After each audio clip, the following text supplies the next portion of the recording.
Blues je osnova baskolike popularne muzike, od rock'n'rolla preko funka pa do čak i do hip-hopa. To je sve lako dokazivo. Ako metronomom bilo koji blues ubrzate, dobit ćete ritam i blues, ako ubrzate ritam i blues, dobit ćete rock'n'roll. Još 50. godina je Muddy Waters, pokojni velikan bluza, kako folk bluza, tako je on delta bluza napisao pesmu koja se zove Blues je imao bebu i nazve rock'n'roll. I to je dosta sasvim dovoljno indikativno da potvrdi ovu moju tezu, dakle da je blues osnova rock'n'roll muzike. Kralj Elvis Presley, kako su ga zvali, je svoje najveće prve hitove imao baš od blues autora, odnosno on je obradio blues pesme That's Alright Mama, Big Boy Kradapa i Before You Accuse Me, također Big Boy Kradapa. Zatim Hound Dog, Big Mame Thornton je također obradio. I u stvari svi rani rock'n'roll i rockabilly snimci su u principu obrađeni bluesevi. Samo kažemo osvijeli nešto brže. Blues ima jedan svoj podžanr koji se zove rhythm and blues i u kojem su popularni bili ljudi kao Solomon Mark, Howlin' Wolf, Little Walter, iz kojeg je kasnije nastao s jedne strane soul, a s druge strane, kažem, rock'n'roll. Što se funka tiče, kako je uticao na funk, pa utjecaj pre svega preko ljudi kao što su pokojni James Brown. Pokojni James Brown je kao i velika većina pevača tog žara počeo pevanjem time što je pevao u crkvi.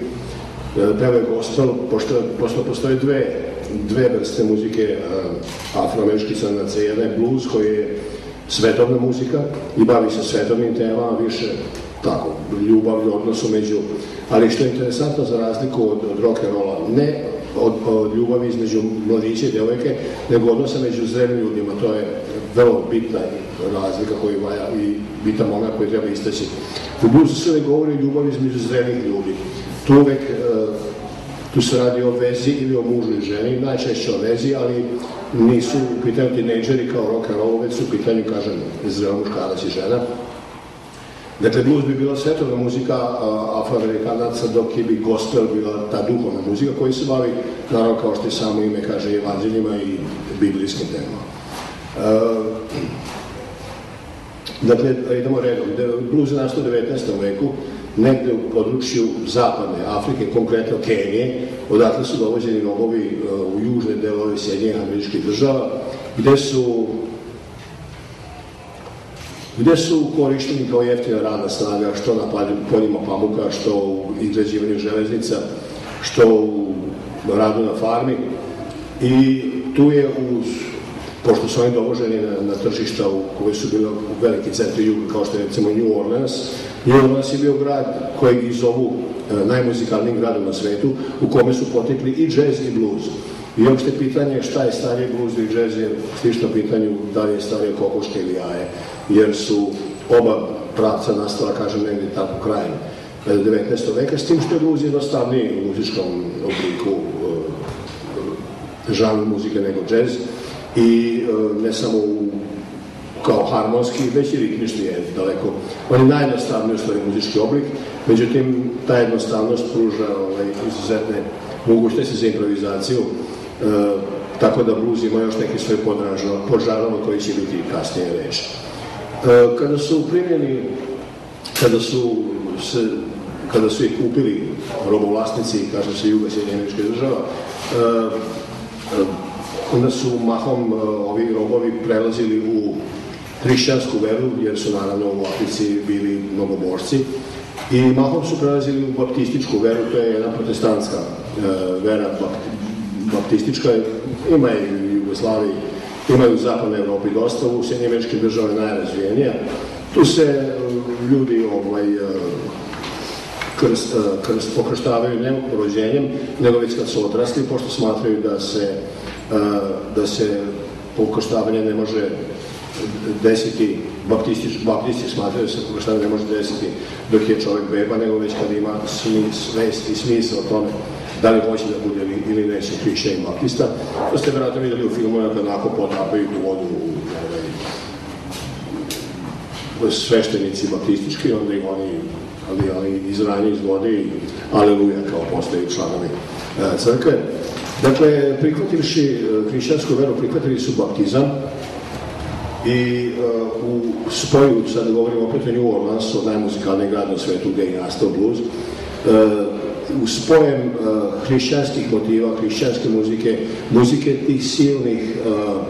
tih silnih doseljenika iz Evrope u južnoj delu američkih država, pretežno čiju su folk muziku preuzimali afrički crnci i preusmeravali je u svoj ritam, mešali je sa svojim melodijama iz postavine Afrike, nastaje blues. Tako da je blues osnovi afrički ritam, najjednostavnije tužbalica, one iz Afrike, kombinovan sa folk muzikom, sa tradicionalnom narodnom muzikom Iraca, Škota, Italijana, Francuza, Jevreja, Slavena, Velšana, Šveđana, Skandinavaca, dakle svih onih koji su isto tako došli iz da bi naselili američke države, a vremenom su postali zemljoposjednici, posjedovali su, imali su pravo na robove koje su iskorištavali i oni su im obrađivali zemlju. Još jedna osnova bluza su takozvane radne pesme, work songs.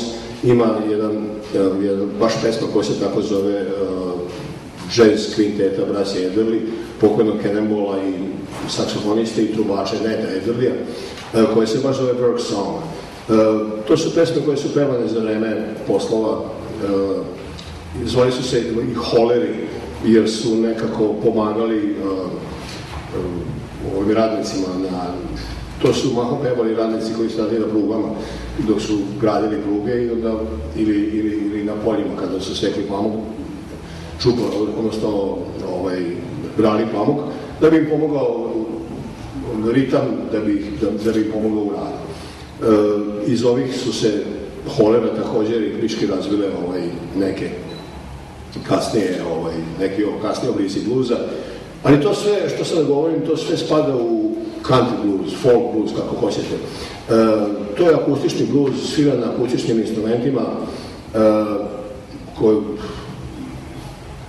recimo, postojali su takozvane prčvarnice, pošto je u to vreme još bilo zabranjeno točenje alkohola, i onda su i robovlasnici i robovi pravili sopstveni viski od melase, to je jedna slatka masa, koji su mešali sa svim i svačim kukuruzom i bili su to daskovače, kako bismo mi to sada rekli. I postojali su tako mali dućani kojima su se posebno, naravno za crnce, posebno za belce, gde su se crnci okupili uveče tako na igrankama. Tu su pili taj jeftini viski, moonshine viski, kako su oni zvali. I tu su nastajali prvi bedovi, takozvane džag muzike. Džag muzike je džag krčak. Krčak su koristili kao ritam instrument, tako što su komadom drveta udaranjem u prazni krčak, odnosno prethodno rednosno ispijen, naravno, viskija, kada je ostao prazan, onda su tako davali ritam pesmi. U sastavu su još bili, dakle u tim primitivnim prvim blues sastavima su se sastavili obično od gitare i violine, kazua, to je jedan instrument onako sličan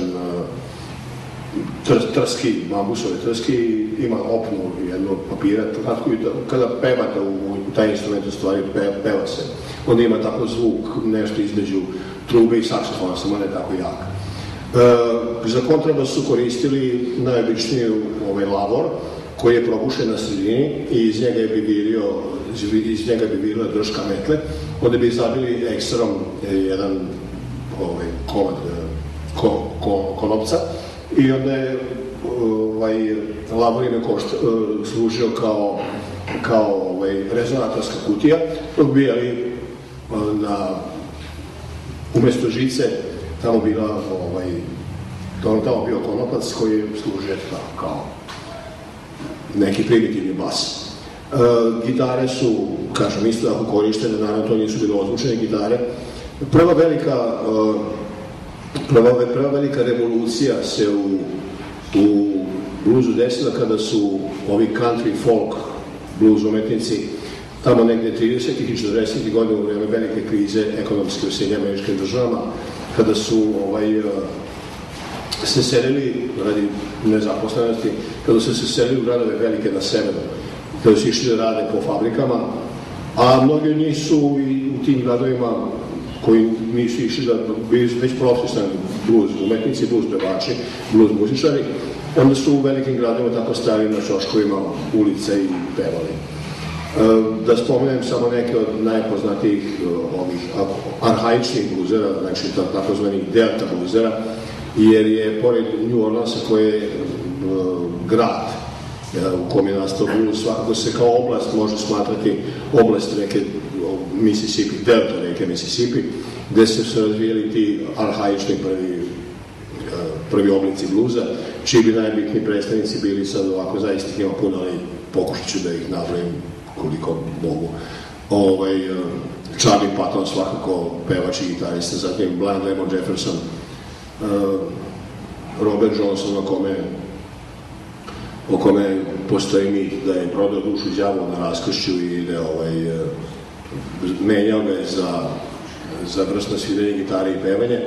Zaista je činjenica da je Robert Johnson uradio možda više od svih na popularizaciji tog delta bluza i da je njegov razvitak prosto neverovatno brz od jednog samoukog gitariste i pevača sa sumnjivim vokalnim kvalitetama do prvorazrednog svirača slide gitare i sjajnog pevača. Tako da taj mit o prodaju dušu đavolu svakako nije prodao dušu đavolu, ali nešto se s njim desilo, jer je on u roku od 2 godine od jednog anonimnog pevača i gitariste izrastao u najizrazitijeg predstavnika delta bluza.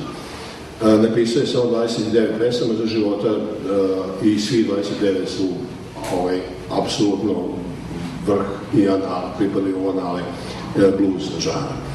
Još jedan vrlo bitan umetnik kojeg gleda spomenuti je Blind Lemon Jefferson, kojeg sam već spomenuo, i njegov pratilac, pošto je pratio na tim njegovim lutanjima. Ovi svi blues umetnici su bili velike lutanice, ali su imali neku kao bazu, ali kućicu ili tako, neki domićak, sobićak su imali na raspolaganju, međutim, jako puno njih je putovalo, što iz razloga što su bili nezaposleni, pa nisu bili vezani za jedno mesto, što iz razloga što su jednostavno tragali za boljim uslovima života i tražili su izdavače za te svoje snimke ili su tražili jednostavno, kažem, posao. Jer puno njih nije bilo profesionalaca, puno njih je uz posao koji su radili još i svirao i pevao, a u to vreme bilo vrlo teško doći do kontakta sa izdavačkom kućom. Za to su bili zaduženi country i western pevači. Crne blues umetnike nisu baš mnogo fermali u to vreme, a i ako jesu, oni su imali posebno odvojene diskografske kuće za crne izvođače, za takozvanu race music, kako se to zvali, rasta muzika, dakle za pevače gospela, bluesa, spiritualsa, i posebno izdavačku kuću za one koji su pevali, šta ja znam, rockabilly, rock and roll, country and western i tako dalje. Prvi koji je to promenio bio je interesantno da je najveću izdavačku kuću i najjaču kuća braće Chess, da su vodile 2 Jevreja, braća Chess, Phil i Alex Chess, i da je to u stvari kuća koja je napravila pravu revoluciju u bluzu, pošto su svi najveći predstavnici tog takozvanog urbanog bluza, odnosno elektrificiranog čikaškog bluza, ako već je sad uskoro nešto da vam kažem, svi najveći su svirači prošli kroz izdavačku kuću, u stvari diskografsku kuću Chess. Druga, odnosno prva vremenski, je kuća koja je ujedinila, snimala i belce i crnce, je Sun Records sa Samom Phillipsom, pokojnim na čelu, za koga su snimali takve veličine kao što su među belcima, recimo Johnny Cash, Elvis Presley, a među Jerry Lewis, Carl Perkins, da, a među crnima Howlin' Wolf je recimo snimao za Sun Records, jedan najvećih bluzera uopšte. Dakle, spomenuo sam vam ove delta bluzere, dakle ove koji su svirali taj arhaični, taj rani blues, country blues ili folk blues, kako vam drago. Zaboravio sam da spomenem još Mississippi John Hurta, koji su tako tu stavlja Big Joe Williams tu spada, Johnny Hooker koji je mahom radio oko Detroita, Baka White i mnogi drugi. Otpevat ćemo nekoliko, u stvari, otpevat ćemo jednu pesmu koja je bila tipična za taj stil tog ranog bluza. To je tradicional koji ima u sebi elemente evropske folk muzike, jer je tako, to je bar po tematici vidi se da vuče poreklo iz Evrope, jer je tema radi se o jednom kockaru koji je opelješio izvesnog Bilija i hoće da mu uzme i život, međutim Bili ga moli da mu sačuva život, pošto ima ženu i 3 dece. On naravno odbija, priča pesme o zlom Staggerly, pesma ime se zove i Staggerly i Stekoli i mnogi su je raječni blues izvođači izvodili. Ovo je jedna od najranijih verzija te pesme koju je prearanžirao Taj Mahal od mlađih bluzera, a koji su izvodili, kažem, skoro svi.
Još jedan predstavnik tog takozvanog country rajčnog bluza je Big Joe Williams.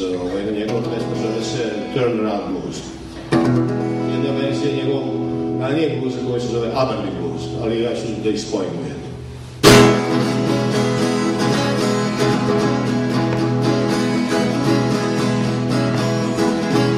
Oh, I went down to Abilene on my way to New Orleans.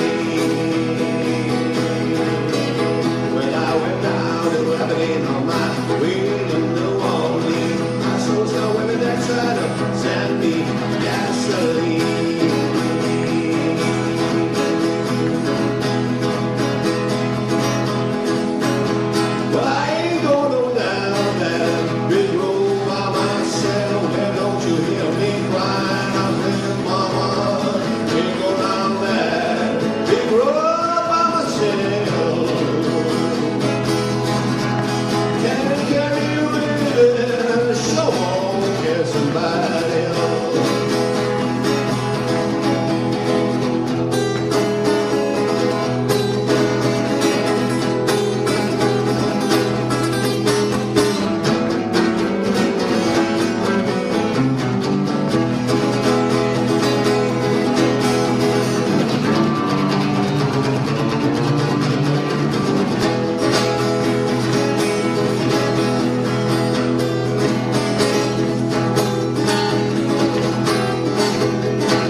doesn't matter.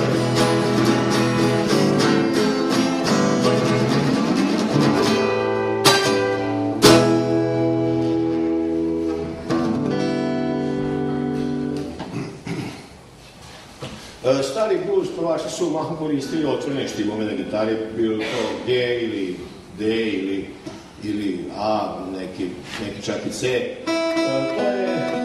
To je postupak kada se gitara naštima tako da praznim prelaženjem ruke preko praznih žica, dakle samo pukim prelaženjem, da već dobijete određen akord. I to onda omogućava da se lakše svira ovim napraskom slajem, koji tamo daje odužne zvukove, tako zvuk nalik plakanja ili vozu, recimo, pismo.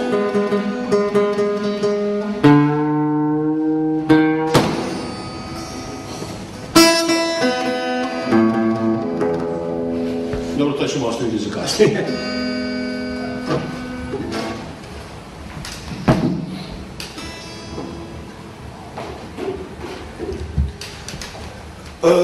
Dakle, stao sam kod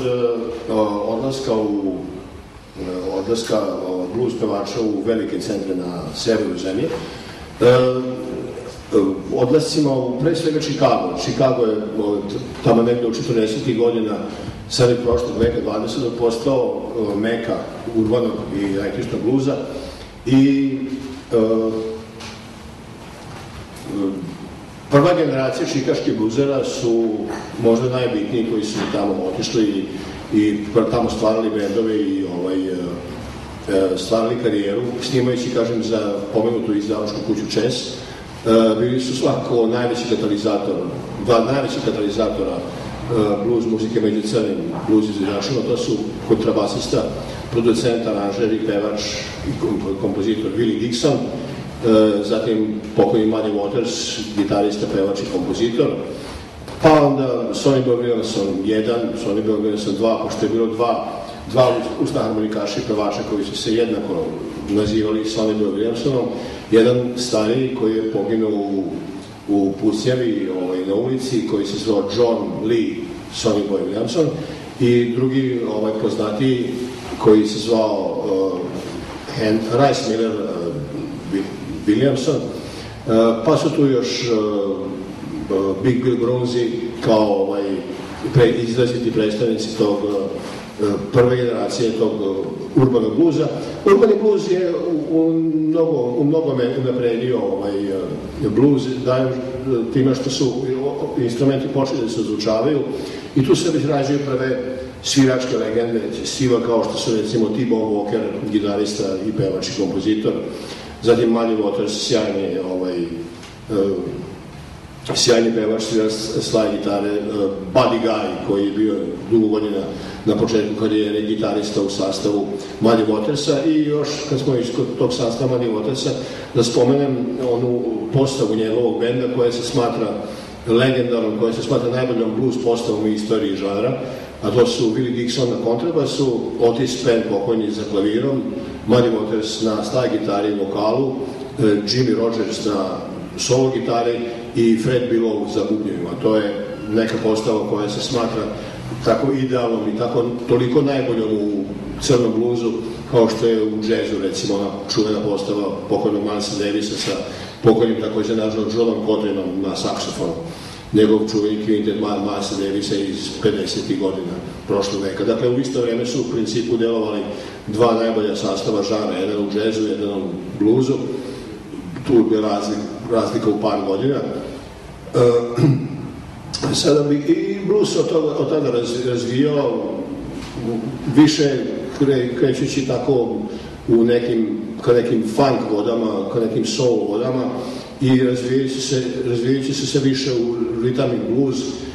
Tu sam je spomenuo Howlin' Wolfa kao jednog najbitnijih predstavnika, zaboravio sam spomenuo još jednog čoveka koji je jako mnogo učinio za razvitak urbanog bluesa, to je Elmore James, svirač slide gitare i lider svog sastava Honey Drippers. I kažemo, tada pa nadalje blues se razvija u raznim pravcima, ide ka jazz bluesu, ka cold bluesu, kojeg je bio predstavnik taj Albert Collins, pokojni u biti i ka roku, rock bluesu, bugiju, kog su... Kad dolazim kod bugija, onda moram da spomenem jedan beli sastav, ali ispričat ću vam ukratko, pa bismo s njim i završili, ne istorijat, nego razvoj belog bluza. Beli bluz je naravno ponikao u Britaniji, gdje bi drugde, iz jednostavnog razloga što su veliki bluz zaluđenici iz tog grada dobivali poču od mornara koji su se vratili sa putem po Sjedinjenim Američkim Državama i oni su bili oduševljeni tim novim zvukom koji je dolazio iz SAD i tako su mladi tada engleski muzičari i katalizatori koji su oko sebe skupili bendove kao što su Joe Mayle, kao što je pokojni Alexis Corner, kao pokojni Cedar Davis, George Fame, pokojni Graham Bond, osnivali svoje blues sastave prve po Londonu i okolici i tako širio tu zarazu, tu pošast među mladima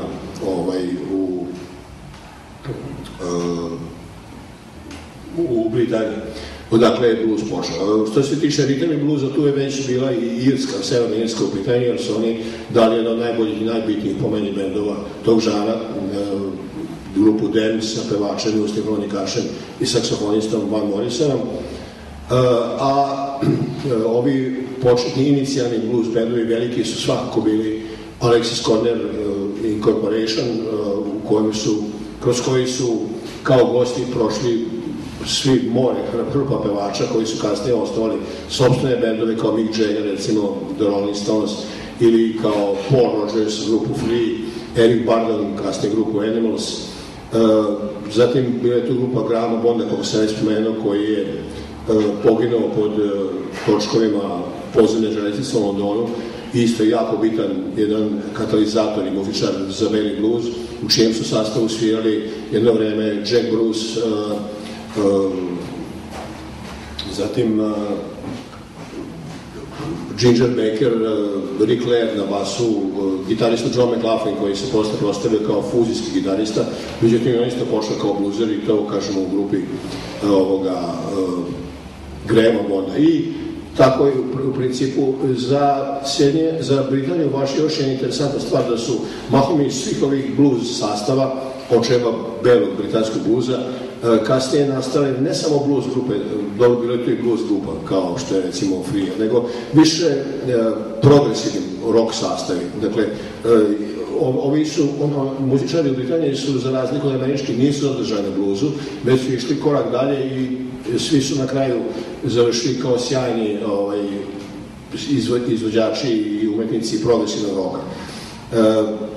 S te strane možda mali izuzetak, ali najveći, najbitniji čovek Joe Mayle, kroz čiji su sastav prošlo čak 3 velika gitarista bluza, roka i progresivnog roka. Prvi je bio Eric Clapton, koji je posle prešao u grupu Cream, zatim njega je zamenio jedan po meni tehnički možda još senzibilniji gitarista od njega, to je bio Peter Green, a zatim Mick Taylor, koji je kasnije otišao u Stones. Peter Green inače postavio grupu Fleetwood Mac, koja nikako ne treba da se izjednači sa ovom sadašnjom grupom Fleetwood Mac, jer to su dva sasvim drugačija različita benda, bez obzira što su ime zadržali, jer su ime zadržavali basista John McVie i bubnjar Mick Fleetwood.